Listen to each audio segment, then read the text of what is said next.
Assalamualaikum warahmatullahi wabarakatuh. Perkenalkan, nama saya Jeffrey Al-Hidayat dengan NIM 2235041. Baik, di sini saya akan memaparkan materi dari mata kuliah Hukum Internasional, yang mana dosen pengampunya yaitu Bapak Zulkifli Mansur SHMH CLA. Baik, di sini saya akan memaparkan beberapa materi. Yang pertama yaitu hubungan hukum internasional dengan hukum nasional, dan yang kedua yaitu sumber-sumber hukum. Selamat menyaksikan. Hubungan hukum internasional dan hukum nasional. Hukum internasional adalah seperangkat ketentuan hukum yang berlaku bagi subjek hukum internasional pada umumnya dan negara pada khususnya. Dalam hubungan di antara mereka, tujuan hukum internasional ini ialah menciptakan ketertiban dan keadilan di dalam masyarakat internasional. Hukum nasional. Hukum nasional adalah ketentuan hukum yang mengatur kehidupan manusia pada masing-masing di setiap negaranya. Dalam memandang hubungan hukum internasional dan hukum nasional ini, terdapat tiga teori. Yang pertama, teori monisme.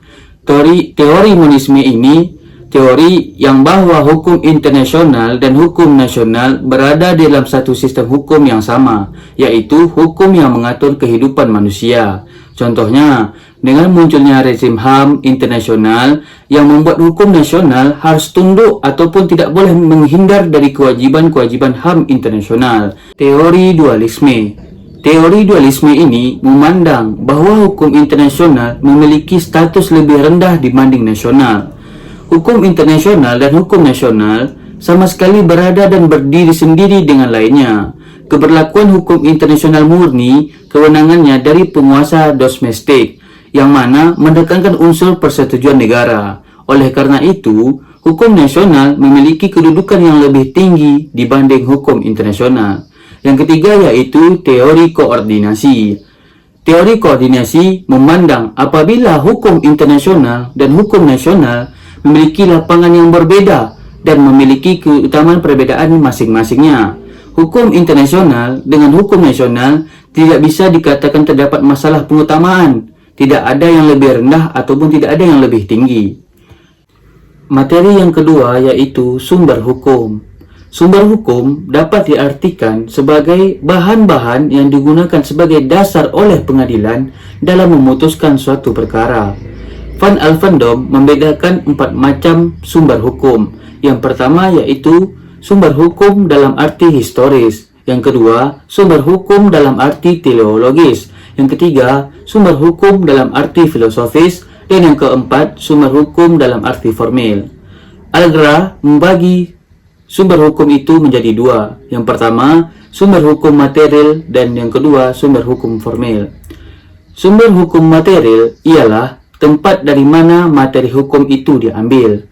Sumber hukum material ini merupakan faktor yang membantu pembentukan hukum, misalnya hubungan sosial, hubungan kekuatan politik, situasi sosial ekonomis, tradisi, yang mana tradisi ini termasuk dalam pandangan keagamaan dan kesusialaan.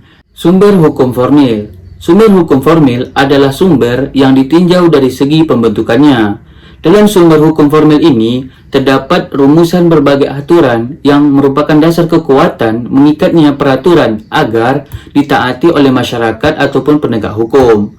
Sumber hukum formil ini dapat dibedakan menjadi 5, yaitu yang pertama undang-undang, yang kedua kebiasaan dan adat, yang ketiga traktat, yang keempat jurisprudensi, dan yang kelima pendapat ahli hukum terkenal.